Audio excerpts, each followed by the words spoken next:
riffs are too repetitive, the lyrics make no sense. All the songs are B-sides and the cover art's a mess. There's so much here to tear apart.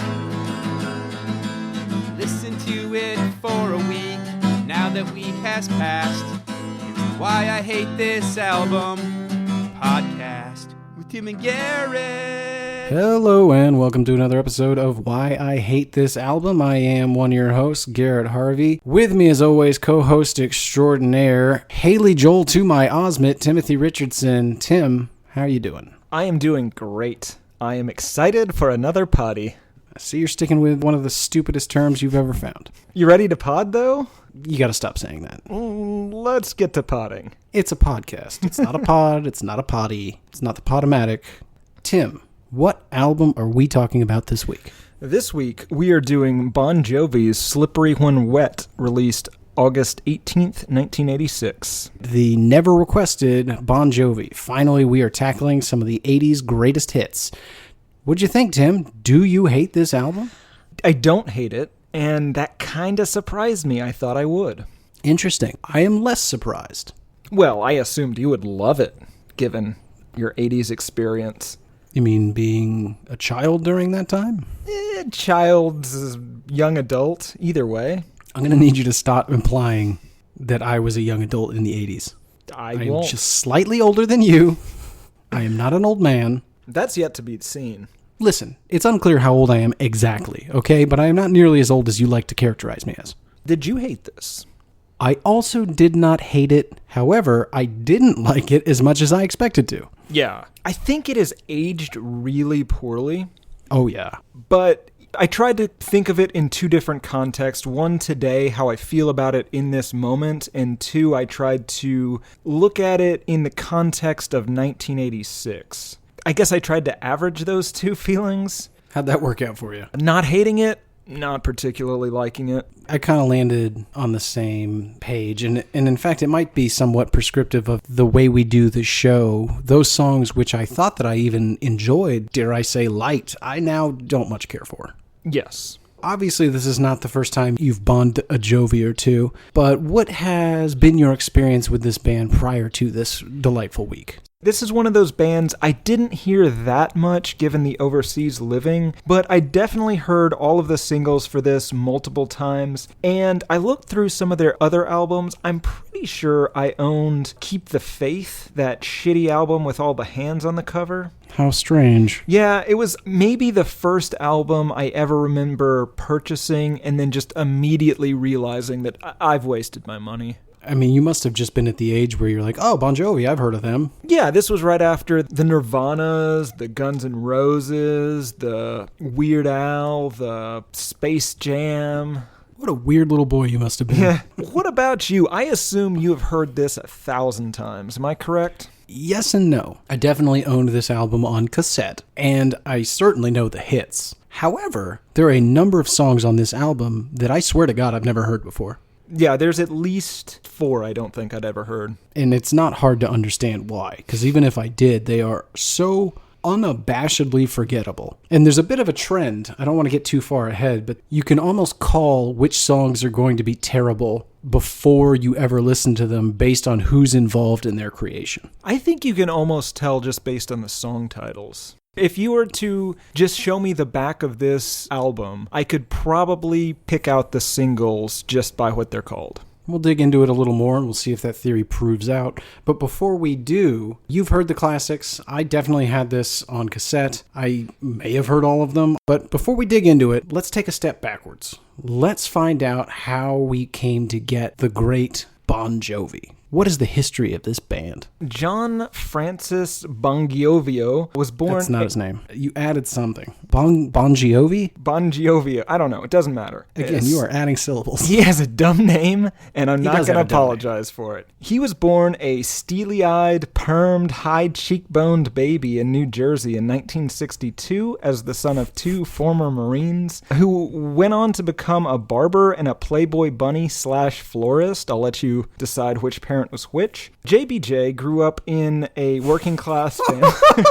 Wait a minute. I mean, while I appreciate the succinctness of it, JBJ, Is anyone calling him that, or is this a Timothy Richardson original? I have at least 15 unique names for him that I will use throughout. Well, we all look forward to that. JBJ grew up in a working-class family. He had a pretty boring childhood, as far as I could tell, but like most people we talk about, he developed an early interest in music. He played with a few friends and also his cousin in various bands in his mid to late teens, and his cousin coincidentally owned a New York City recording studio. At 16, he played in this 10-piece R&B band called Atlantic City Expressway with David Bryan on keyboards, who would later be in Bon Jovi. The band, not the guy. Right, and we can probably just say that once right up top. Whenever we say in Bon Jovi, we are talking about the band and not the human being. Except for a few times where we will be talking about things that have been inside Bon Jovi.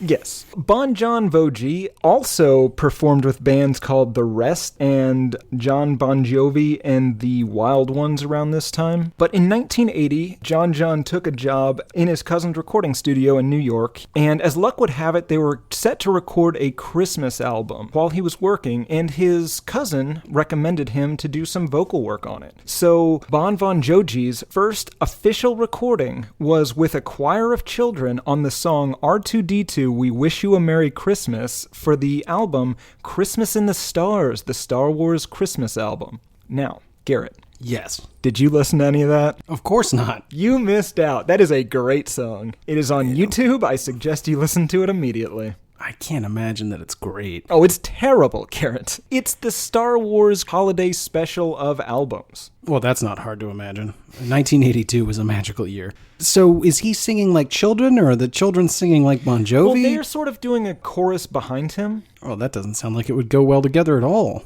It doesn't. John Bovi dicks around for a couple of years. He records odd songs, notably Runaway, which would end up being the band's first single, although he was the only one in the final lineup of that band that was actually even part of that recording. And he plays rhythm guitar for various bands, including Scandal in 1983. But also in 1983, he meets back up with David Bryan, and Bon Jovi is formed. Again, the band, not the guy. So to put this all in context with us, 1983, so this is 2 years before I'm born, and Weird. 4 years after you got your first Camaro.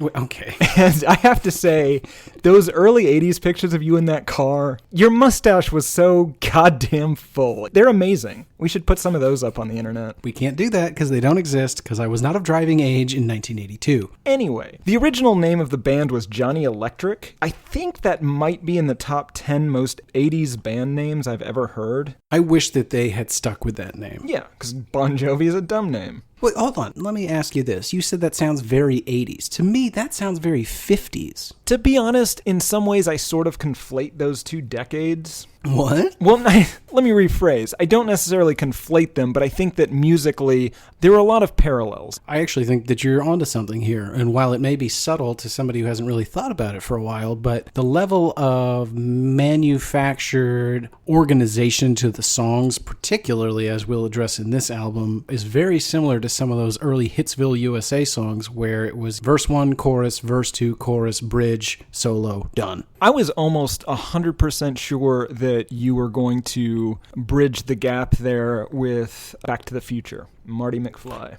No, although, boy, I really could, because there are some serious Chuck Berry ties in this album. But I don't want to get ahead of myself, Yeah. Tim.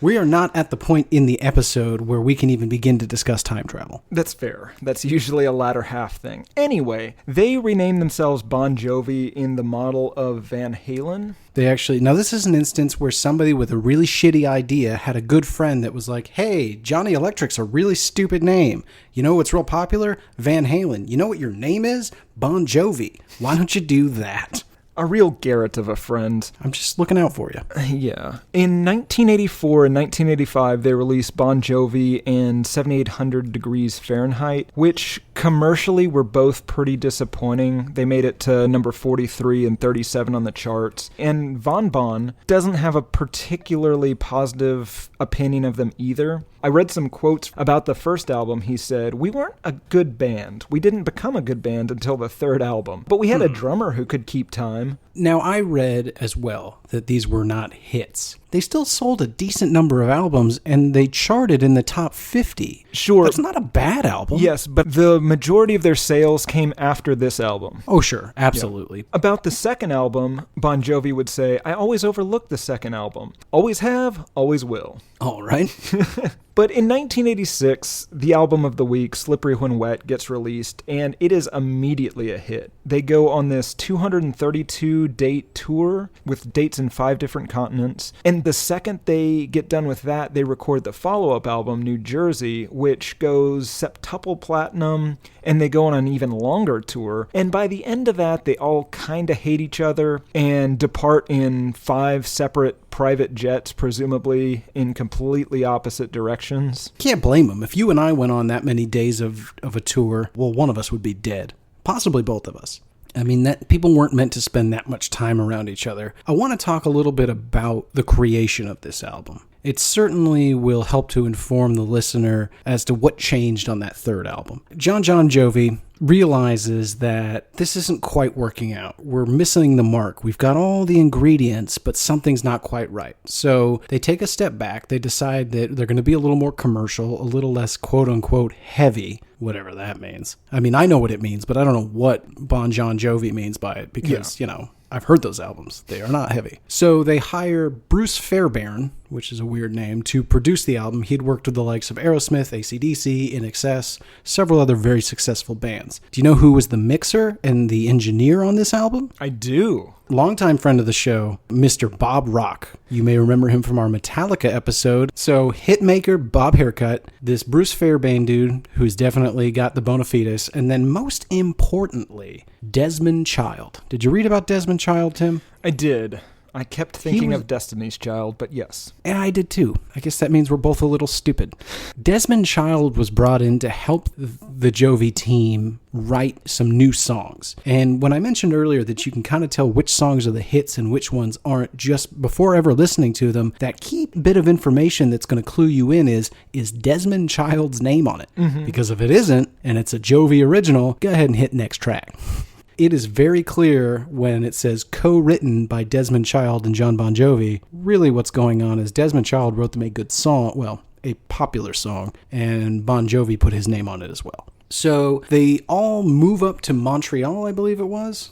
Somewhere in Canada, yeah. Presumably so that they're not distracted by anything, to record the album with Bob Haircut, Bruce, and Desmond Child. When they get done with the album, though, they said they had written and put together something in the neighborhood of 30 songs. Did you read about this? I had never heard of this happening in the history, certainly of this show, but in the history of music. They workshopped the album with New Jersey teens. They focus grouped it. If that doesn't set the table for the level of commitment to business and commercialization, I don't know what does. I've never heard of that happening. Have you? I haven't, but I have to hand it to him. Fucking worked. Oh, sure. It certainly gives me a new perspective on John Bon Jovi. I think he's more of a businessman than an artist. I think he started off with a love for music, and then it wasn't quite working out as well as he had hoped, and then he slowly transitioned into that, sure. I just wanted to provide a little extra context to how this album came to be and kind of the change in tact they took to make such a massively successful and commercially viable album. After their fourth album, they take a few years off. They don't release another album until 1992, which is the one that I had, but they ended up releasing a total of 8 more albums, the most recent of which was 2016. That can't be right. All to diminishing returns after this magical period for them in the late 80s. He did release a box set in 2004, which was the 20th anniversary, and also the date they sold their 100 millionth album. So there's that. And then he called it 100 million Bon Jovi fans can't be wrong. Feels like gloating. Yes. Some other little facts about Bon Jovi, the man. He has been certified sexy. Wait. He's certifiably sexy. Are you doing that? No, Garrett. The podcast certifies this man sexy. Garrett, what are you putting my name on? Our podcast does not certify anyone sexy. That is not what we are here for. Granted, we do throw that around a fair amount. You throw that around. You throw that All right. Tim? But in 1996, he was included in the 50... Inducted? Yeah, it sounded wrong as I was saying it. In 1996, he was included in the 50 Most Beautiful People list in People magazine. In 2000, he was named the sexiest rock star by the same esteemed publication, and he was named number 13 on VH1's list of 100 sexiest artists. Now, a quick Google Chrome incognito mode search showed that he was beaten basically by a bunch of dead guys on the VH1 list: Elvis Presley, Jim Morrison, Mick Jagger. So presumably Hey, Tim? Yeah. Mick Jagger's still alive. I mean, I wouldn't call him sexy, but he's in shape. He's a horrible skeleton, and I don't believe that he is technically alive. Anyway. You think he's a very complicated marionette? Yes. Presumably, this is like an all-time list of people in their prime, and it wasn't a comparison of him against all of their sexy skeletons, and I don't think that's fair. Because those people were not sexier than Bon Jovi in 2002. It's inaccurate. Well, it was, as long as they acknowledge it's all time and not in that year, I think it's okay. You know what? Why am I even arguing with you about this? Who cares? Okay, I mean, I'm going to regret this, and I have a lot of questions for you this episode that I'm probably going to regret deeply, but let's just get it out of the way early. Do you have any sort of ranking for John Bon Jovi in this sexy list? In 2002? Higher than 13. Okay.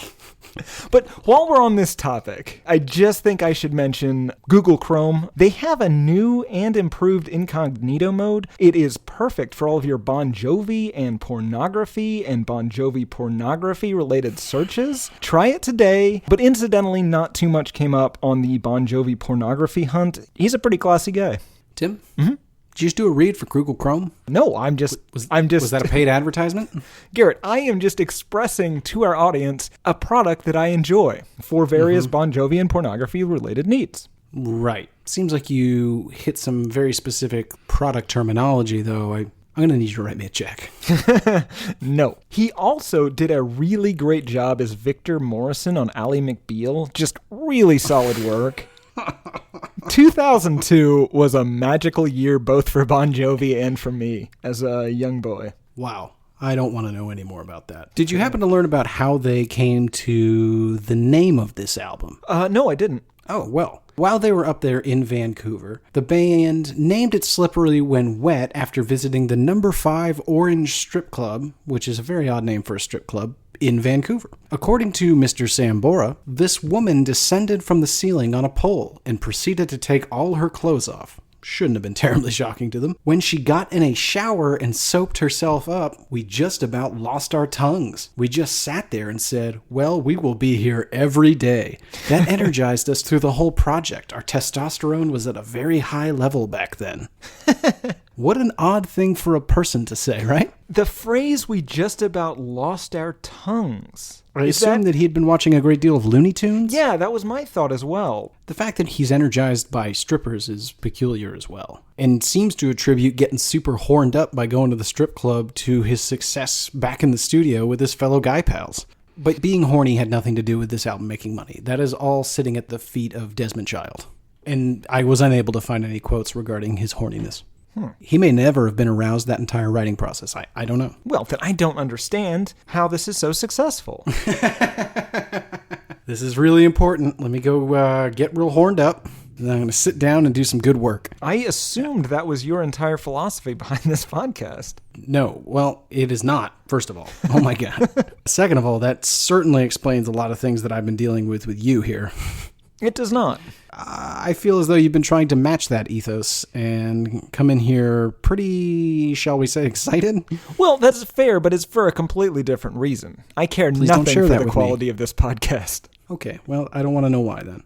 Let's move on. Yes. What did you think of this album as a whole? I said I didn't hate it, and I don't. But I don't think this is a good album. It's competently played throughout. I guess it works for the time period. I completely understand why it was popular, although the level to which it was popular blows my goddamn mind. Overall, it seems like a Springsteen, Aerosmith, Journey, Van Halen, power ballady type of ripoff. You can pinpoint moments of these songs where you're just like, oh, that's a Springsteen lyric, and then then a couple seconds later, you're like, oh, that's a Aerosmith delivery of the lyric put behind Journey pianos and Van Halen guitars and drums. Like, that is what this album is. Yeah, you can tell how they cobbled together stuff that was already successful and figured out a way for them to leverage it to make money. I will say, though, I think Guns N' Roses may owe Bon Jovi a thank you. How so? Guns N' Roses, so they came out with their first album about a year after this came out, I believe. And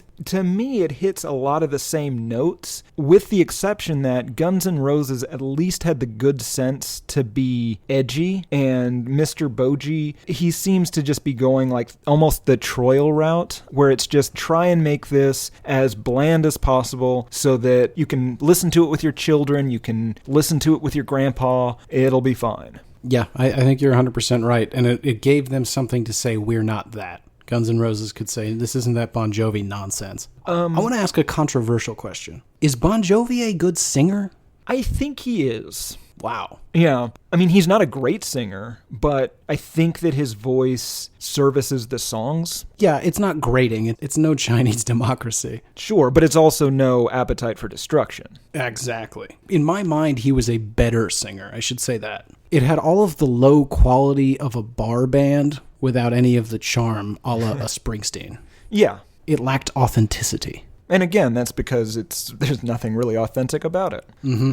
I agree. I will say these are, at bare minimum, again, we have to say this every episode, this is the bar now, these are legitimately at least all songs. They all have verses, yes. They all have choruses, they all have music, rock music. All the pieces are at least there to make this reasonable, listenable music. Yes, this is an album of songs. There's not a single spoken word track. That would have been after great. Last week, thank God.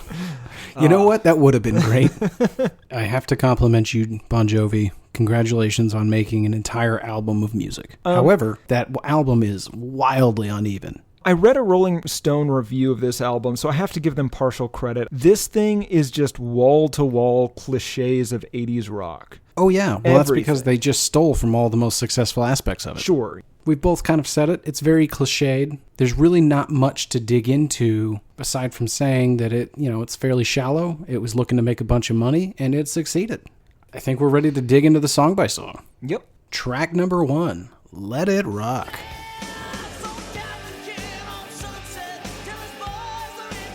This starts off with what sounds like that Dolby Digital or THX sound test thing that happens at the beginning of movies. And I know what you're saying. Yeah. Yeah, I thought that I had the wrong CD, and I'd somehow gotten the soundtrack to Phantom of the Opera.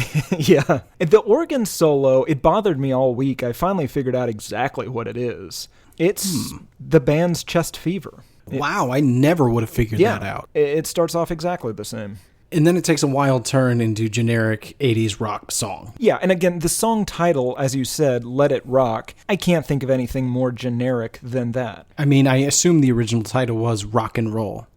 And they're like, well, I mean, that's a little on the nose there, Johnny. The opening lyrics to this song are maybe the dumbest lyrics I've ever heard. That's not true, but they're not great. Lay it on us. The weekend comes to this town 7 days too soon. Now, Garrett, if the weekend has come exactly 7 days too early, it's still the weekend. The weekend has come on time because that's how weeks work. Yeah, honestly, I was a little flummoxed by the line. I'm still not sure I understand it. Yeah, I don't know what he meant, but I think what it means is the weekend is here as the calendar predicted. Maybe. I don't know. I honestly, I'm reading it as we speak. I don't understand what it means. This song is not good. Can we say that? Yes, we can. And not shockingly, this is a non-Desmond Child song. Yeah. This song isn't about anything. It seems to be Mr. Bon Jovi letting you know that he does in fact like to party. And not just party, but party hard. Real hard. He's out here to break all the rules, Tim. So I have a theory about Jon Bon Jovi, and I was going to wait, but I think there might be enough evidence across this entire album to build a fairly solid case. Now, we've dealt with a number of scenarios over the course of this show. We've had people that can talk to the dead. We've had people that can see into the future. We've had people that are definitely time travelers. I don't think that Mr. Bon Jovi falls into any of these camps. However, what I do think is that we may be dealing with an immortal. I mean, his cheekbones would definitely support that argument. interesting. Some of the references, and I've made extensive notes, there's a lot of dated references and a longing for times gone by that are not his era. That's true. I attributed the second part of that to him copying Springsteen, though. Oh, that's an interesting approach, and probably not entirely untrue, but to maybe set the table for my theory, in this song he says, "I saw Captain Kidd on Sunset. Best I can tell, he is a pirate from the 1650s. Yes. Is it possible that Captain Kidd is in fact the immortal? I don't think so. Taken wholly of itself, I would say, hey, you've got a pretty good case. But as we get into these songs, I think I'm going to be able to point out multiple instances in which he keeps referencing experiencing times and people from years prior to when Mr. Jovi should have been alive. I do have one lyric that I feel like I should bring to everyone's attention here. All right. It goes, "It's all right if you have a good time. It's all right if you want to cross that line." Now, Garrett, what line? Tim, I don't know. If we were sitting, well, on the couch, we're in our one-room apartment, but if we were sitting on the couch... If we had a couch. All right, fair enough. Let's say we lived in a mansion with a couch, and we're sitting on it like some sort of kings among men. And I look over at you, and I just say, Garrett, it's all right if you want to have a good time. And I want you to know... I'd say great. I love a good time. Right? And it is all right if you want to cross the line.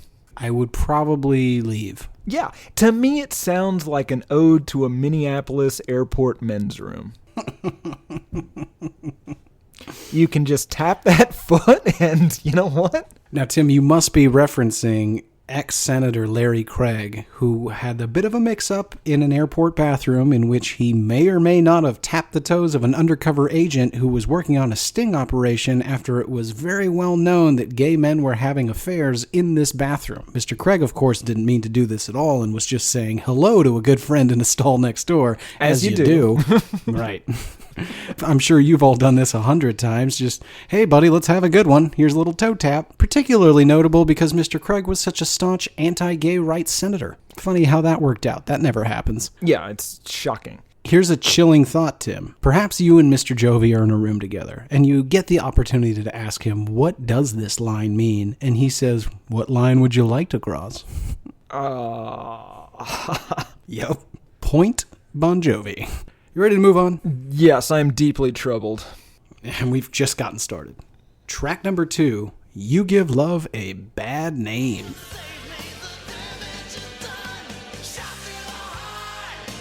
So this was the band's first #1 hit, not shockingly, and it now lives on in infamy to this very day as the anthem for drunk people in their 40s. It is not hard to understand why this was popular, right?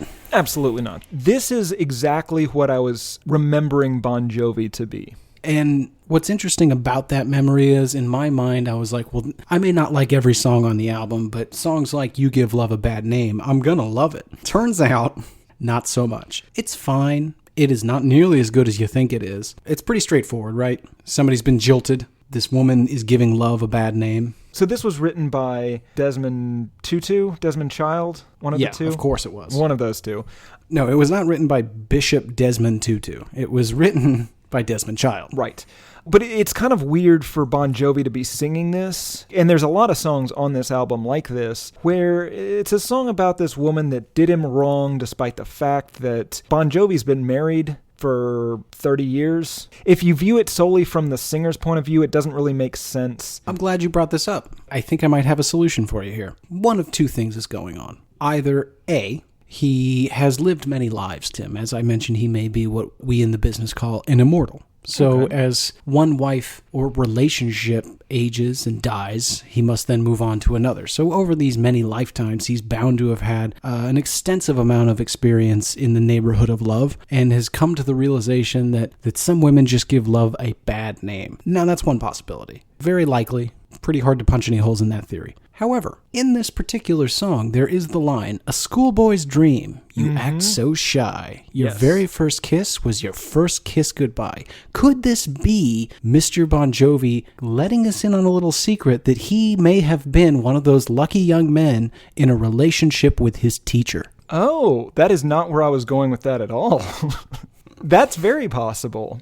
My thought on this was he's been married to his high school sweetheart, or I guess he may not have been married at this point, but he'd been with his high school sweetheart and, into their mid-20s at this point. I was thinking that this was sort of a Doug situation with Slipknot, but he broke up with some girl in middle school and he's still kind of pissed off about it. Wow, that would be pretty petty. Yeah, well, let's call her Patty. So Slipknot had Doug, schoolyard bully that all of their songs seem to revolve around. Let's see if it fits here. Jovi has Patty. Okay. All of these songs about scorned lovers are about a 13-year-old girl who wouldn't kiss him behind the gym. But importantly, while he is also 13. Right. Or possibly of any age. 612. It's unclear. Right. As we all know, immortals, while they do live forever, they do progress over time, slowly aging. So whereas you and I may look 20 to 25 over a 5-year span, he will look 20 to 25 over a roughly 2,500-year span. So it's entirely possible that he was anywhere from 600 to 6,000 years old in a relationship. Boy, I'm not okay with this. Even if he looked 13, that it's right. I don't even want to dwell on it. Yes. A genius annotation for you here. The lines, shot through the heart and you're to blame. Darling, you give love a bad name. This could be literal, as in actually being shot, or metaphorically, as the heart is a common figure in love, which is the focus of the song. Based on the rest of the song, it is most likely metaphorical. That guy's awesome. I think that he looks at songs, or more importantly, his responsibility on Genius Lyrics to just merely list what any song lyric could mean, not necessarily what it does mean. I like to think that he has just taken it upon himself to teach the internet the difference between literal and metaphorical.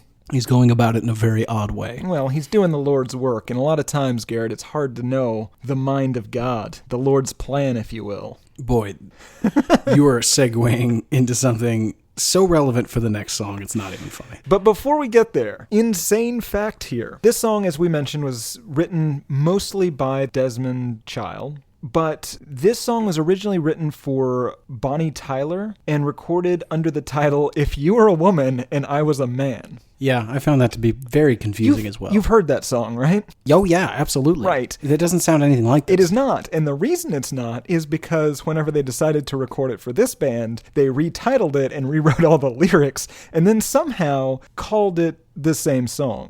Yeah, I think at that point you have to call it a different song. Yeah. All right, track number 3, Living on a Prayer.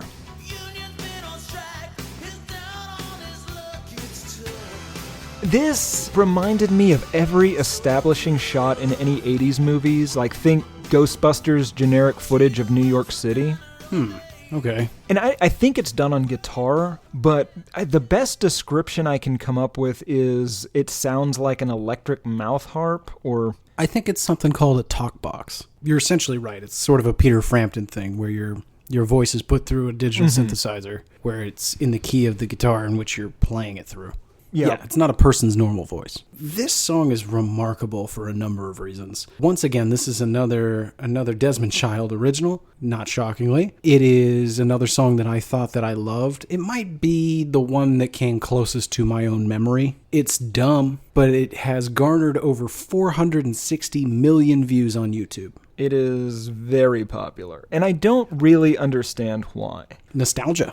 Yeah, but we have a new contender for the very worst way you could start a song. Once Upon a Time, Not So Long Ago. That is lazy as lazy gets. Yeah. This is also a Bruce Springsteen song. It's not a good Bruce Springsteen song, but it's really hard to call it anything else. No, it is definitely a Bruce Springsteen song. It's about the working class, picking yourself up by your bootstraps. Specifically, I don't know if you caught this quote. It tells the story of Tommy and Gina on their journey through life facing their struggles. Now, okay, definitely a Springsteen-esque sentiment, but it's actually more specific than that. When the song was written, Mr. Jovi said that he was thinking about the economic impact of Reagan's trickle-down economics. That's so weirdly specific. Yeah. Now, if Living on a Prayer is the anthem of the Reagan-era economic policy, Tim, what is the title of the song for modern-day economic policy?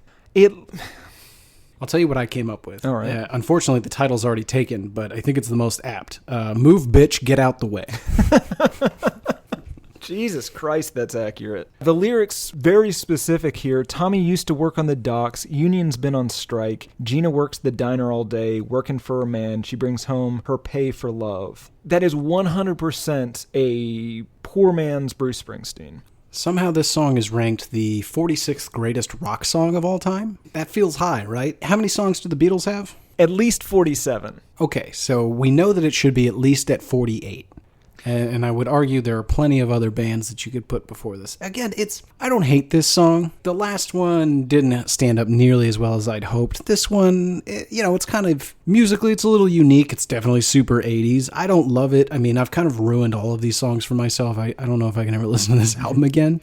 For as dour a topic as Living on a Prayer is, a lot of these songs rely on you to be in a good mood. Yeah, these are not songs that will pick you up out of a bad mood. No, they are anthems for going to a party. You already better have a hell of a night planned when you put on Jovi. Now, one of the Genius annotators had a little bit more of a dark take on this one in particular. The lyrics here, now he's holding in whenever he used to make it talk. So tough, ooh, it's tough. Gina dreams of running away. He spends the rest of the song trying to convince his wife not to leave because without a wife to provide for, even if he can't actually provide, he is not a man. The question is never asked, though. Why does Gina dream of running away? Is it only the lack of money, or is it something more? Has Tommy been lashing out at her? Beating her? Oh my God. We don't know because the male narrator does not tell us. I don't think that when it says Gina dreams of running away, I don't think she dreams of running away alone. Well, I think they're implying that they would run away to a new city and start over.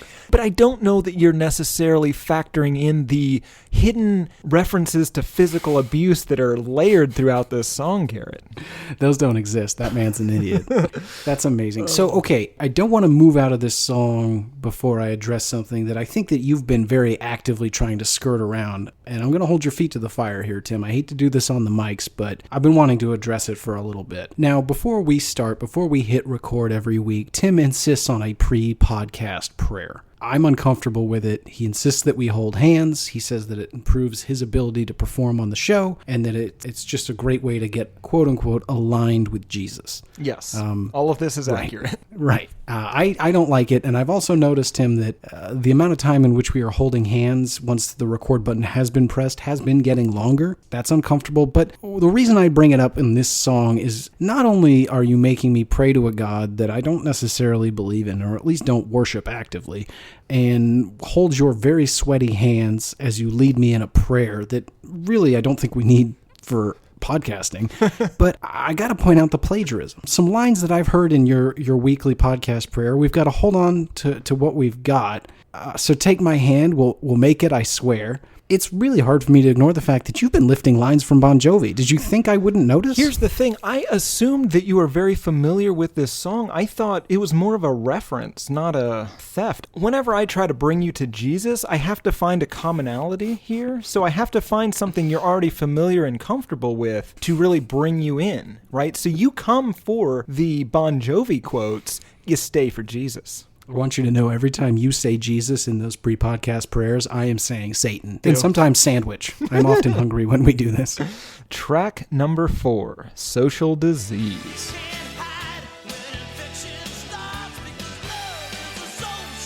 Is this a song about herpes? I took it a step further. Oh. Before we get there, though, it starts with what appears to be some sort of orgiastic noises. And I would say it's just people having sex, but I caught several different voices before finally at the end of the moaning and groaning, there's a woman who says, "You mean that's it?" So apparently they thought it would be fun to convey that they're not very good at the intercourse. Don't know what that has to do with anything. However, what it does set up for us is that social disease is a poorly veiled metaphor for the AIDS epidemic in 1986. Yeah, I thought the same thing, but there's a couple of quotes that I think maybe don't go with that. But there's something that I guarantee you can't hide when infection starts. So you telephone your doctor just to see what pill to take. You know there's no prescription, gonna wipe this one away. AIDS is not the or HIV, I should say, is not the infection that is more difficult to conceal. That's herpes. That's true. Now, there's no cure for herpes either, but what made me think that it was HIV, well, one, the time, right? This is a very timely song. Mm-hmm. But two, you telephone the doctor to see what pill to take. You know there's no prescription going to wipe this one away. So I think either one of us could be right. Best case scenario, he is using STDs as a metaphor for either love or sex. And that seems poorly thought out, again, as you said, at the height of the AIDS epidemic. But if this is about HIV or herpes, it seems like he's using that as a metaphor, saying that he passes along being in love to his various sexual partners. I don't know what that means. I think it means he has herpes. Gleefully reporting that he gives lots of people herpes. Okay. I mean, I thought it was AIDS, so I'm much happier to assume it's herpes. We'll pretend herpes. Could be either. Although, you know what, Tim? Uh-oh. I mean, he's an immortal, right? He cannot be killed by conventional means. This really could be the HIV virus, and he wouldn't affect him. Yeah. I know. Jesus Christ. Jovi, you bastard. It very well might be HIV simply because there's the line, you can read it in the papers. Not a lot of papers writing stuff about herpes at the time. I don't know what the line, it comes in 32 flavors means. Boy, that points me back towards herpes. There are multiple versions of herpes. He also mentions that you can't start a fire without a spark. As I understand it, herpes can be very painful. Yeah? The spark being the unprotected intercourse that starts the fire in his crotch. Or hers. Yes. In some places it comes in 32 flavors, but you wouldn't tell no one your favorite if you could. Oh, well, that's troubling. He shouldn't have a favorite variant of the herpes simplex virus. While we're on the subject, did you know that 1.1 billion people have non-HIV sexually transmitted infections? That's 1/7 of the worldwide population. Yeah, that sounds right. Mm-hmm. And we have exactly 7 people on staff in the Why I Hate This Album labs. Oh, well, I can tell you exactly who's got what. I am technically the guardian for all of our employees, including you. I can see all of your medical records. Strangely, with this song, from a musical standpoint, there's a lot of weird big band influence. Oh, yeah, this has way more trumpets than I'm comfortable with. Yeah, it hits all the notes from those old, Sinatra songs. And once again, Jovi is pining for the glory days of the 50s and 60s when he was... Frank Sinatra. Well, no. Maybe. What if he has been all of history's greatest singers? That seems unlikely. If that were true, I would think this album would be better. Usually late in people's careers, they get kind of shitty. Is it possible that he's just running out of ideas? I mean, in order for him to have been the greatest, all of the most popular musicians through time, he would have to be not only an immortal, but a shapeshifter. Because Bon Jovi looks nothing like Frank Sinatra. Yeah, that's true. You know, I love a good theory as much as the next guy, but I have a hard time believing he is both an immortal and a shapeshifter. It does seem unlikely that he would be both. I'll give you that. Apparently, Aerosmith originally wanted to record this song, but Jovi said, go fuck yourself. Yeah, I can see Steven Tyler singing about diseased love. That makes more sense, actually. I could see Steven Tyler living diseased love. There's a line in here that, in the first song we had kind of a what the fuck does that mean moment. I got another one for you. Okay. What does the following lines mean? Where you look, you can find it. Try to run, but you're always behind it. So you play hide and seek like a blind kid. Well, one, I think it's insensitive to the visually impaired. Not nice. Yeah. I mean, it's great that they're including him, but a blind kid's going to be terrible at hide and go seek on either side of it. He thinks he's behind a tree. He's right there in the open, or he's just looking for hours while you just don't say anything as it goes from room to room saying, "Are you in here? You have to tell me if you are." Oh, that's so sad, Garrett. You played hide and seek indoors? Well, yeah. Oh, Garrett. Not always. Let me ask you this. How many of the other hide and seek players were stuffed animals? Not all of them. I had my dog Neil. Okay. But none of the others were humans, is what I'm asking. What's your point? Nothing. Just cool. Trying to get to the center of that horrible, traumatic childhood. Track number 5. Wanted Dead or Alive.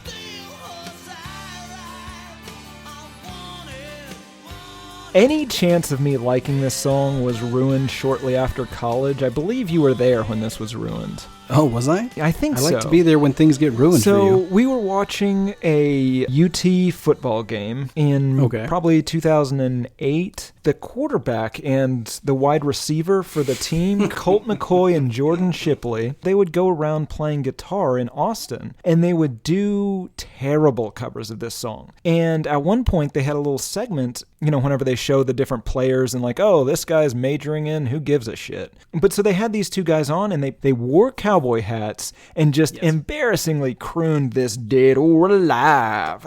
I was embarrassed for them. It was awesome. It's got to be on YouTube. They definitely sang this song together as a duet, seriously. Oh, yeah. I'm shocked to hear that song was ruined for you by those two assholes, despite it being so ridiculous, because when I heard this, I got real nervous, because this is like a cowboy theme song. I agree. It seemed like this would be the song for me, but it's not, because he's not a real cowboy. Being a cowboy is something you earn. You can't just pretend it for a single song. This is, to me, in my world, this is the equivalent of stolen valor. You can't just claim to be a cowboy. That is something you earn, you stupid fuckface. Stolen valor. So what would it be called? Like stolen chaps? That's right. Okay, got it on the first one. Stolen saddle. I like that. Stolen cattle? No, that's a different thing altogether. Now, that is something that a real cowboy could get behind. That's a mystery for a cowboy. I assumed that this was the theme song to your dreams. No, absolutely not. This is an insult to my dreams. Wow. Yeah. Boy, I mean, I gotta say I'm relieved. I didn't know what sweet, fresh, disgusting hell this was going to unleash on the show. But at the same time, I'm utterly shocked to learn that you don't like this song due to its lack of authenticity and cowboyness. The point is, he's not a cowboy, and he shouldn't get to claim he's a cowboy. No one should be taking this seriously.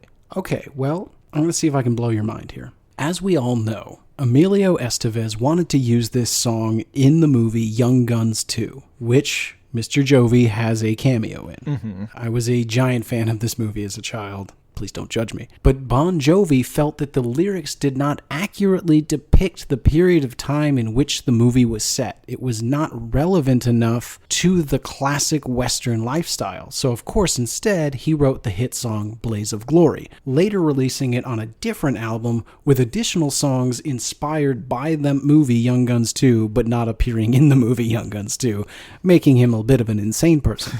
Now, here's where it gets kind of interesting. Could it be, Tim, that having lived through the great Southwest in the age of the cowboy, he knew that his original song, Wanted Dead or Alive, wasn't true to the era because he had lived it and instead had to write Blaze of Glory? And do you, Tim, have an opinion on the authenticity of Blaze of Glory? I'm fully behind that. And to be honest, I'm fully behind any album that took its inspiration from that or Mr. Estevez.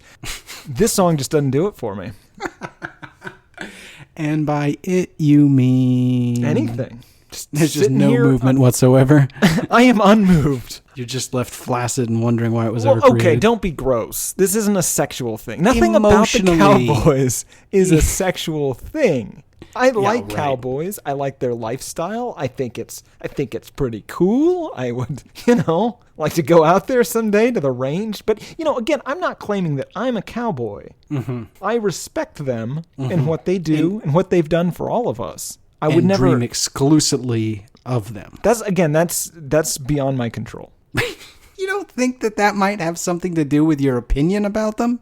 No, I'm just saying you can't hold my dreams against me. That's crazy. I think I can. There's a weird line in this song that I thought you would really like. All right. I've been everywhere, still I'm standing tall. I've seen a million faces, and I've rocked them all. Now, you have threatened to rock my face before. Oh, yeah. How exactly does one rock a person's face? Well, it's up to the individual, of course. I certainly wouldn't rock your face the same way in which, say, Mr. Jovi would, or even an Estevez. Obviously, it's much closer between me and Emilio. We would rock your face in a similar fashion, but it wouldn't be the same. It's personal to the individual doing the rocking. So what's very interesting about that line, though, is that he mentions that he has rocked a million faces. Is that not true? Yes.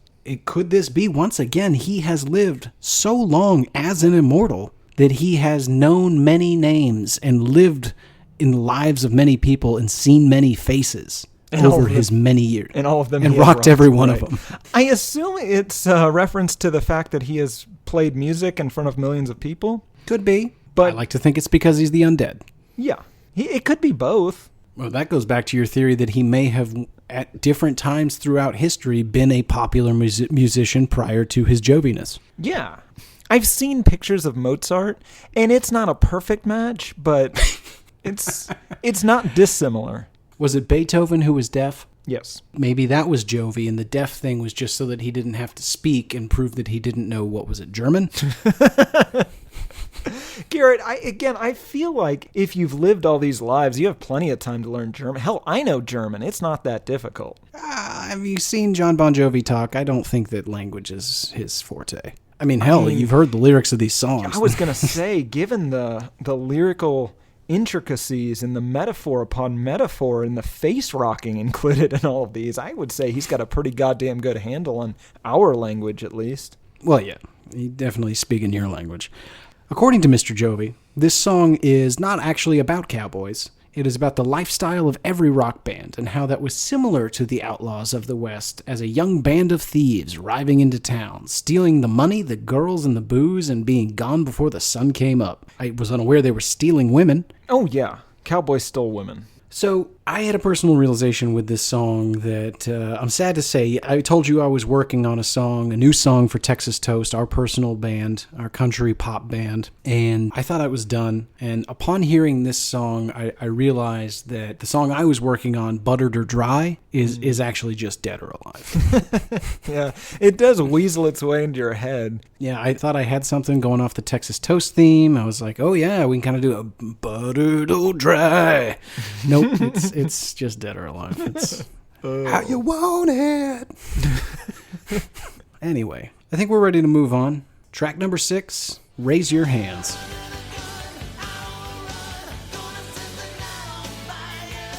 This is a complete waste of a song. Oh yeah, this is garbage time. The cliches and idioms are just out of control, if I may. Nasty reputation, sticky situation, ain't nobody better, you're under the gun, on the run, set the night on fire, playing to win, on the front line, they'll walk all over you, raise your hands. Every bit of this is cribbed together from other rock and roll songs that are not their It's rock and roll Mad Libs. Yes. Where you can't think of your own word, you must pick them from lyrics of previously released songs. We also get another Why I Hate This Album favorite, just naming places, although this is tough. It is admittedly less egregious than, say, a Sublime, but, I mean, we still get New York to Chicago, New Jersey to Tokyo, and it's the chorus, so it's repeated over and over again. Well, he wants everyone to raise their hands.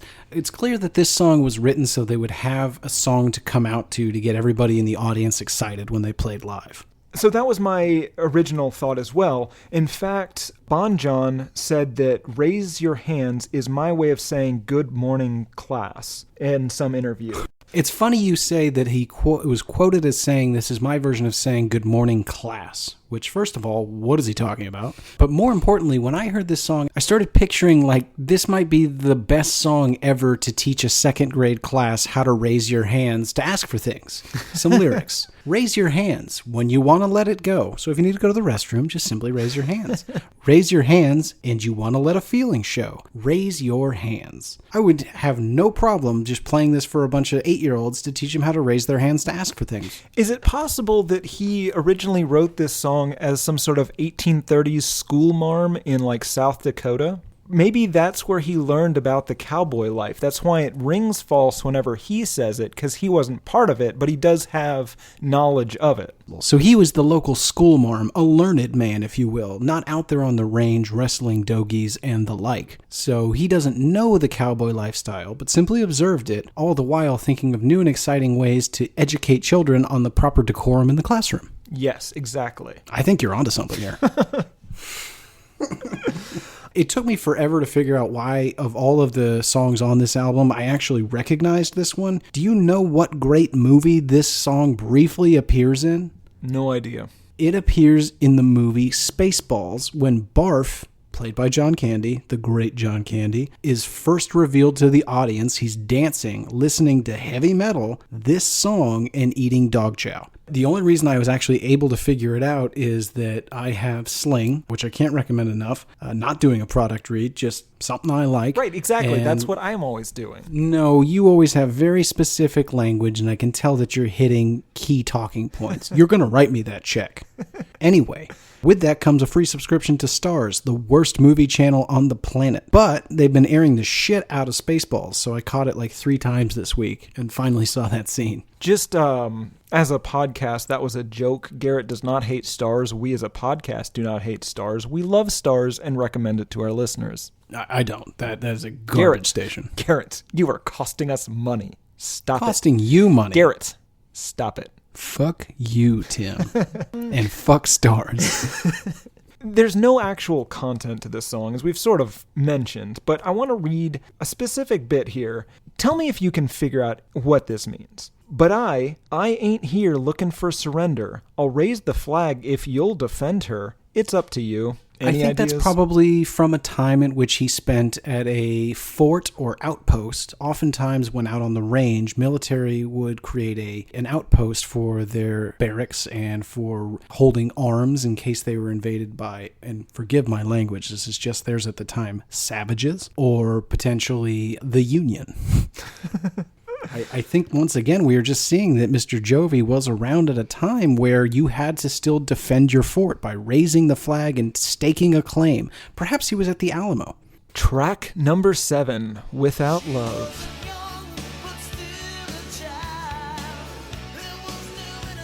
This is a very troubling song, Garrett. Why is that?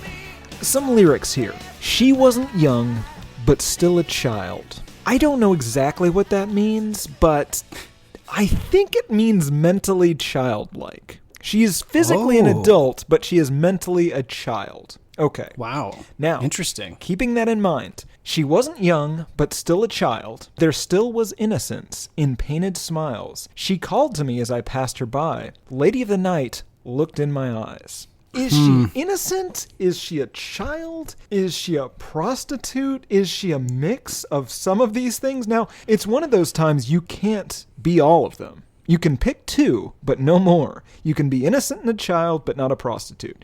You can be mentally handicapped and a prostitute, but, well, I mean, I guess you could still be a child, but you can't be innocent at that point. You can be a prostitute and a child, but not innocent. Hold on. You can be innocent. You cannot have your innocence. Yes, that's fair.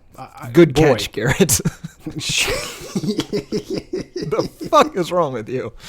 What's wrong with you? You're talking about people that are mentally disabled being prostitutes. I'm sorry, I am not talking about that. Mr. Bon Jovi is talking about that. I mean, that's terrifying. I'll admit, these lyrics are difficult to parse. I came to a very different conclusion. Now, if I'm right, Lena Dunham is going to love this song. So here's how I got to my conclusion. So I think this song might be about 2 star-crossed lovers, one of whom a famous singer, songwriter, musician, and rock star. The other, a gentleman who has been dealing with a gender identity disorder and attempting to transition at a time where both society and medicine were not at the level they are today. And these 2 have been in love, but the singer can't come to grips with his own hang-ups on gender and the fact that this woman, who for all intent and purposes, whom he loves, is a woman, but unfortunately is trapped in this man's body. So the lyrics go, she called to me as I passed her by.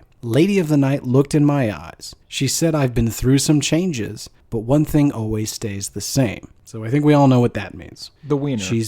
I was going to say love.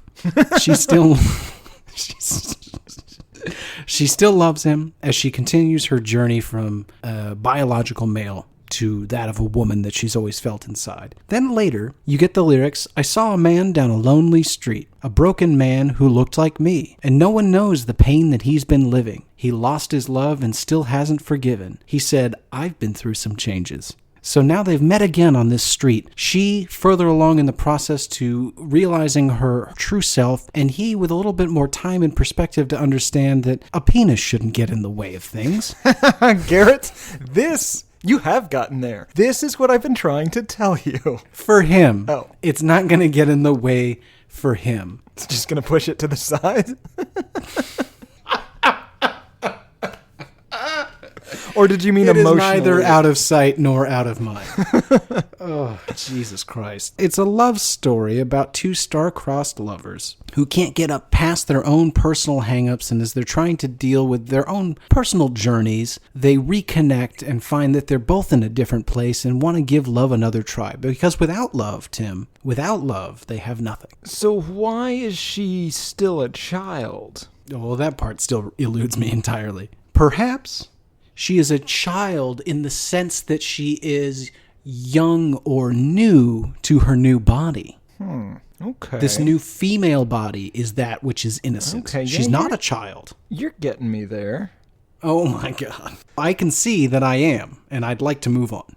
I can buy your theory. Is it possible that he has been chasing her for many decades, as he is, in fact, an immortal? To him, she is young. Or a child. Well, okay. Because how rare must it be, Tim, for two immortals to find each other on this world? I mean, it almost makes even more sense. If I'm an immortal and I've lived this life for thousands of years, eventually maybe I want to try it as a lady. And perhaps his longtime friend they used to ride out on the range, his teaching assistant, has begun this journey to womanhood, and he wasn't able to accept it and be okay with it at the time. But now it's the 80s, Tim, and they've reconnected. Or maybe this is just a real stupid song. Or maybe it's a song about the uncomfortable thing I mentioned. Yeah, I really hope it's not your thing. Yeah. According to the interwebs, this is the only song on this album that has never been played live. And I completely understand why now, given all the confusion. It really could be the story of acceptance and coming back together of two star-crossed lovers. It's difficult to say. Or he's got a child bride, and that's not good. Track number 8, I'd Die For You.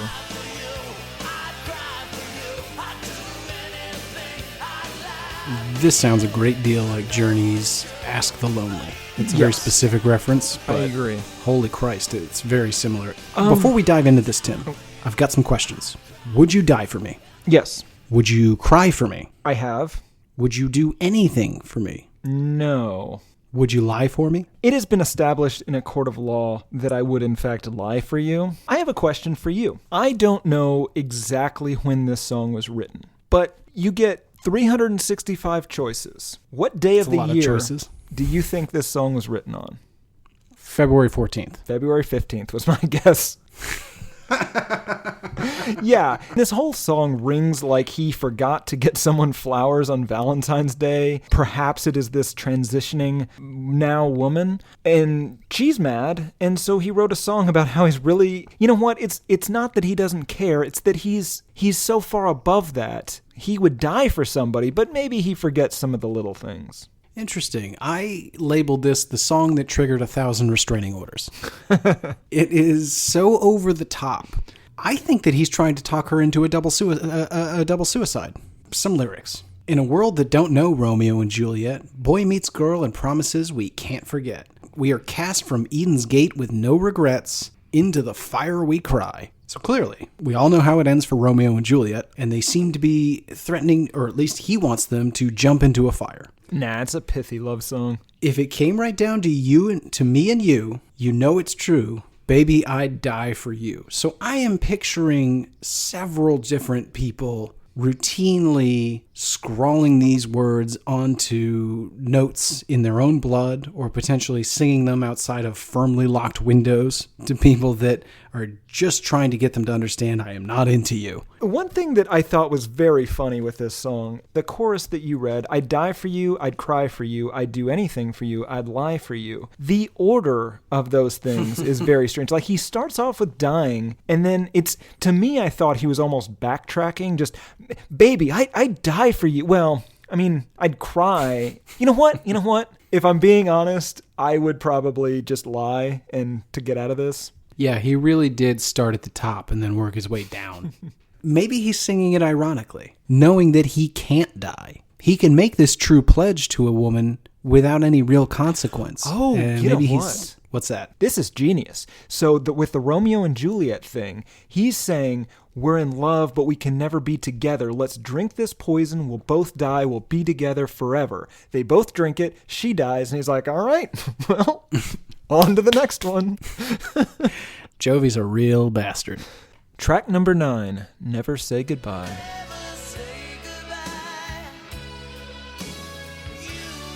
The song begins with him singing about how much he enjoys public intercourse, specifically with virgins. Yes. The lyrics read, "Remember when we used to park on Butler Street out in the dark? Remember when we lost the keys and you lost more than that in my back seat, baby?" That's, well, frankly, Tim, that's gross. Also, he's 24 when he writes this song. Well, so he's... allegedly. Sure. Which we all know translates to... carry the one... roughly 2,608. Why is he singing about that time he took a chick's virginity in public? Because, Garrett, that was a good day.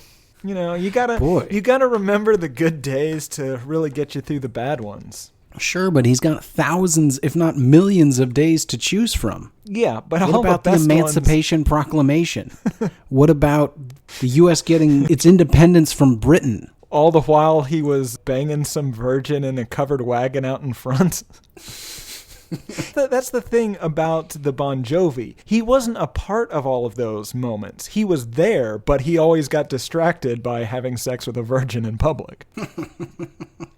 So it's what's so frustrating about him with his entire life is he was so close to history. He was sort of a Forrest Gump, if you will. He was just always right there when shit was happening, but he wasn't really doing any of it. Right, he wasn't part of it. Yeah. He was just there having sex with a virgin. Right. What a weird way to spend eternity. What really confused me until I figured out that we were dealing with an immortal is that the whole song is about never wanting to say goodbye, wanting to remain exactly as things are with he, his lady, and his friends are there for some reason, hopefully not for the deflowering. Well, but I mean, you want a high five whenever you've done a good job, right? So you keep that window down. Maybe you don't want them there watching, but maybe one of them walks by and you just kind of stick your hand out the window. The timing on that seems very difficult to accomplish. He's had several millennia to practice that timing. Yeah, but he didn't always have a car door window. True, but you'd stick it out the side of a buggy, if you will. And, by it, you mean... his hand. Oh, okay, good. So anyway, I was always confused as to what happened, because the song never addresses whether they had to say goodbye. But I think what he's really singing about is the knowledge that no matter how strong their relationship is, ultimately she will perish and he will move on to deflower another virgin. Yes. I want to apologize for using the term deflower. Even I'm upset by it. Track number 10, Wild in the Streets.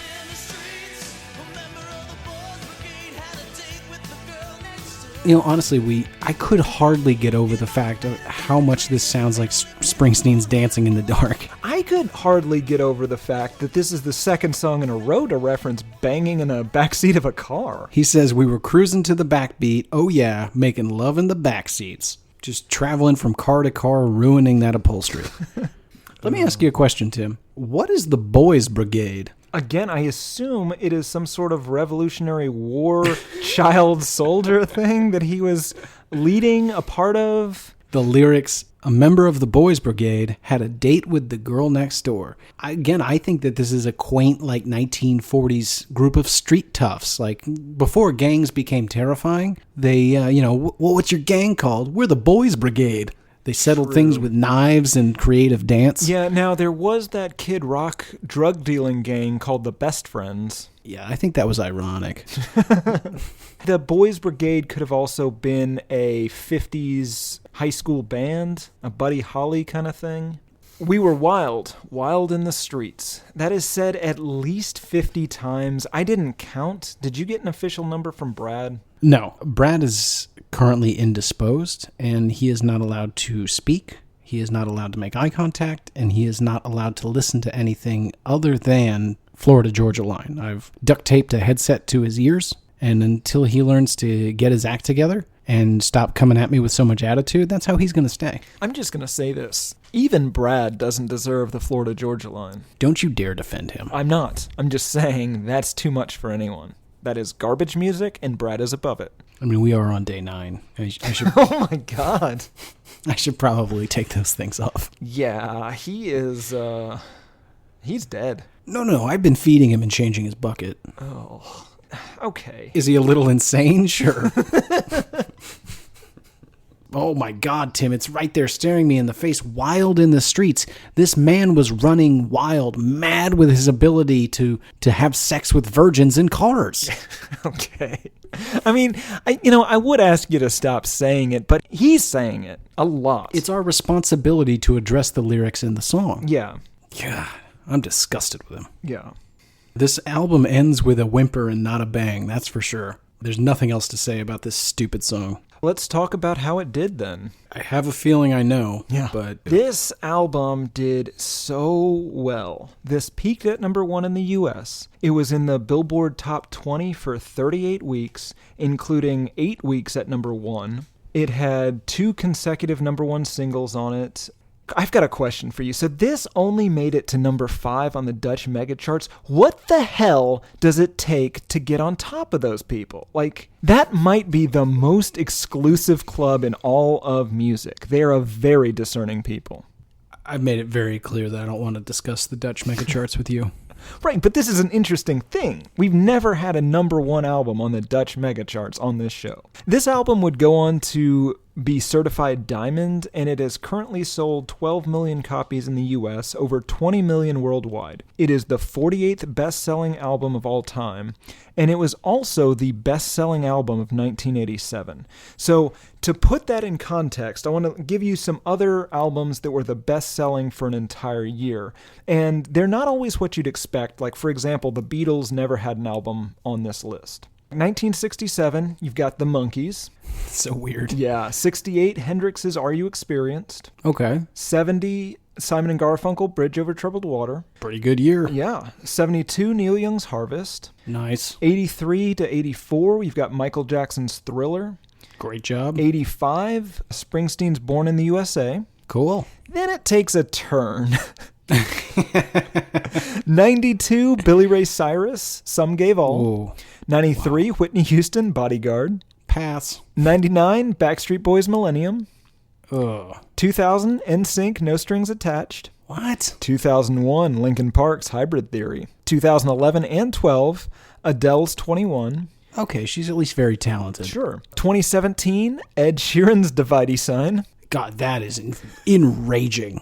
So, what do you think 2018 brings? Boy, I can't even guess. Drake. I can't even that's imagine. My guess. Oh, Drake's probably a very good guess. As I mentioned earlier, they have claimed sales of 100 million albums. I believe that means shipped. And still, they're releasing terrible albums in 2016. Just stop. Here's what's really interesting, because obviously they're making all the money in the world. But something I don't think we touched on is that Bon Jovi is not a co-op. They are not equally sharing the profits. John Bon Jovi owns all of the rights to the Bon Jovi band. Every band member, since its inception, is an employee, much as you were an employee of mine. No. Every band, you can keep saying that. I have the documents. God damn it. Every single band member of Bon Jovi is an employee of JBJ. He's doing all right. Yeah. And yet he's just going to keep hammering the public with more Jovi. Yeah, what he really should be doing is getting a goddamn Ally McBeal revival off the ground. Nobody's clamoring for Callista Flockhart to return to our TV sets. I think I've made it clear that at least one person is clamoring for just that. Yeah, but as we've mentioned many times on this show, you are not a barometer for humanity, taste, or the American people. Yeah, that's fair. So it did great, but what did people have to say about it? Well, let me give you the thoughts of one Robert Christgau. For those of you who might be listening for the very first time, I'm sorry. We like to play a little game here on the show called the Robert Christgau game. Robert Christgau is a renowned music reviewer for the last 50 plus years, thereabout. Not quite an immortal, but he's been in the game for a long time. He's written for every major publication there is. Unfortunately, Robert Christgau also happens to be an insane person. So what Tim likes to do is find the Christgau review, read me the review, and then I attempt to guess the letter or grading system, as it is appropriate, that Kreisgau has given that particular album. Now, the catch here is that oftentimes his reviews do not in any way, shape, or form relate to the music, the album, or even his opinion about said album. So, Tim, let's play the Robert Kreisgau game. About this album, Robert Kreisgau said, "Sure, 7 million teenagers can be wrong, but their assent is not without a certain documentary satisfaction. Yes, it proves that youth rebellion is toothless enough to simulate the market. But who the hell thought youth was dangerous in the current vacuum? Would you have preferred the band market patriotism? And are you really immune to living on a prayer?" I'm feeling... Now, this guess is going to be... not a Kreisgau guess. This is based on the words he put in the review, which is typically a dangerous way to approach this game. But I'm going to call it a B-. God damn it. He gave this a B-. How are you so good at this? I honestly have no idea how I do it. Is it possible that you too are some sort of simpleton? Or perhaps Mr. Kreisgau and I hear music on a different level than the rest of you. No. No, we're both just idiots. All right. Man, that feels great. Yeah. You know, I needed a win. Yeah. After this week. Life has been kicking me in the dick for, well, months on end, really. And just knowing that I'm able to guess the whims of an idiot whom I've never met and have zero consequence for getting right or wrong just makes me feel, you know what? I've talked myself out of this win. Let's move on to Amazon. There were 335 reviews. It averaged 4.6 out of 5 stars. 73% of people that listened to this gave it 5 stars. 13% gave it 4 stars. That's a lot. Jesus Christ. Yeah. This is by Derek, and it is entitled Classic. I have seen Garth Brooks in concert. It was awesome. Credibility lost. I have been able to see Aerosmith, Metallica, Rolling Stones, Dave Matthews Band, and lots of other great bands in concert and like them all. But the best show I have ever been to is Bon Jovi. The sound and the energy is second to none, and that's how I feel about Slippery When Wet. This album has everything a great album should. You want numbers? Almost 25 million sold worldwide shows that this album did not just relate to the time, it related to everyday people around the world. The songwriting is great, and the songs still hold up. This review is more for Bon Jovi critics who insist on telling us why we shouldn't like Bon Jovi and should listen to bands like Pearl Jam, a good band, and others who are not so upbeat. Fan or no fan, this album is classic. It's so weird they just decide to call out Pearl Jam. They're a good band, and Derek agrees. Right, yeah. He's not saying don't listen to Pearl Jam. He's just saying if you're going to listen to Pearl Jam, you need to also listen to Bon Jovi. Yeah, and I get it. I do not. That's fair. Bon Jovi Rocks by Waiting on a Girl Like You. And I want to point out before I read this is all in caps. I won't be screaming this review, but the person who wrote it was screaming while typing. I appreciate that. All right. This is another great album. Bon Jovi was miles better than overrated bands like Pink Floyd, Led Zeppelin, the Rolling Stones, who suck. Slippery When Wet is their best album, which has anthems like Livin' on a Prayer, Let It Rock, You Gave Love a Bad Name. But side 2 of this album is the part that makes me sad. I would recommend Get This with albums from Metallica, Foreigner, who are equally great. Avoid albums from Led Zeppelin. Recommended. Avoid albums from Led Zeppelin? Yes. What? And then I've got one more short one for you. This is from 2011. It's called Worked a Treat. I love that somebody is reviewing this album in 2011. I think you'll understand why when I read the review. Oh, no. This was the only Bon Jovi recording that my wife did not already own, and a special edition, so I bought it as a gift. It worked perfectly. If you're a married man, you know what I mean. Ugh. You know what? Honestly, I feel very bad for him. Yeah. This guy seems to be bartering for sex. Yes, as we all do in one way or another. No. Yes. It's... What? Yes. No. You do nice things for your girlfriend, I assume, with the sole purpose of sexual favors in return. Nope. Oh. Nope. That's not how that works at all.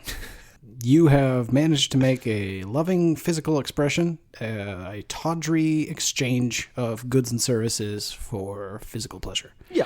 You, sir, are disgusting. You know what? You just got signed up for Brad's new sensitivity training course. Yeah, I not thought doing that. Of all the people... Every time that guy tries to give me a course, I just end up burning him with cigarettes and leaving. Listen, what you do in that course is up to you, and whether or not you pass depends upon how badly you burn him. But I'm telling you, if anybody in this organization wouldn't need to take Brad's new sensitivity training course, it was Tim. You spent, I don't even know how many different retreats you've been on with Ms. Dunham. 6. Every time you come back, 6. By now you should understand the need, or understand the dynamics of a relationship. But that was solely about your relationship. That's how I understood your relationship to work. Yeah, it's not a sensitivity issue. It was just a miscommunication. Oh, I see. Why do you think I'm a monster? I think our listeners will understand. Who is this for? Apparently me when I was about 6. Most of America in 1986 through 88. Drunk people in their 40s from 1990 forward. Yeah, I think... Or really drunk people in general. I think it almost is sort of timeless. I think most of our listeners, even our younger listeners, probably know the hits. Sure. And I think importantly, if your wife won't bang you, but you'd like her to bang you, and you're okay with her banging you while obviously thinking about a 1986 Von John bogey, this is the album for you. All right, that brings us to final thoughts. We've said a lot about this album. With all that's been said about it, I just really don't care about this album. I wasn't overly impressed with anything that's on it. I understand why it's popular, but I have no idea why it sold as many copies as it did, and I'm never going to listen to it again. I don't care. Yeah, what little sentiment I still had for the hits, I have beaten out of myself through repeated listening. It's amazing we've managed to make as long of an episode about this. It's inoffensive. It's not overly crazy. It's a little troubling. I'll say that much. Yeah. There are definitely some red flags in here. So that brings me to the final question, Tim. Do you hate this album? Boy, Ooh, suspenseful. Yeah, I don't think I hate it. I just don't care. Yeah, that's different. It's a relic from another time that probably should have just been left in the 80s, I think. Like a Garrett. What? I don't think I care enough about it to really hate it. You are apathetic. Yeah. What about you? Do you hate this? I don't. And I only ever want to hear one song from this album again, if I have to hear any. And that is Dead or Alive, and strictly at sporting events. Like, if somebody wants that to be the song they walk up to the plate at a baseball game, outside of that, no thank you. But I don't hate it. We've reviewed some really bad music. These are songs, the lyrics are stupid, the sentiments border between pointless and mildly troubling, but it's not worth hating. So one final important question that your mother actually suggested to me. What? Don't talk to my mother. Why are you talking to my mom? Garrett? What? Did you have fun potting today? Oh, fuck you, Tim. She wants to know. You never answer whenever she asks. I hate you. That brings us to the end of the show. As always, we are going to solicit that you please review us on iTunes or wherever it is you do listen to our podcast. And if you don't want to go there, you can always review us on Facebook or at facebook.com/hatepod. Reach out to us on Twitter and Instagram. On Twitter, that's Album HatePod. On Instagram, it's just HatePod. Or email us. Let us know what you think of the show, albums you'd like to hear, ridiculous stories about any of the albums you've heard on the show. You can either go to hatepod.com where we've got all of our episodes and you can click the contact button, or you can go straight from the old Gmail and just email us at hatepodmail@gmail.com. I promise that we will be adding a section here on at least a couple of episodes where I'm going to read some of the reviews we've been getting. They're absolutely hilarious. I love the Tim's as suckers. Some of you even update your reviews as the episodes continue with new references to the show, which is just amazing. Thank you very much. Every time you review the show on iTunes, it helps us go up in the charts, which means more people listen to it, and it's super helpful to us. This has been Why I Hate This Album. I am one of your hosts, Garrett Harvey. I'm the other, Tim Richardson. The riffs are too repetitive, the lyrics make no sense. All the songs are B-sides and the cover art's a mess. There's so much here to tear apart. Listen to it for a week, now that we has passed. It's Why I Hate This Album podcast with Tim and Garrett.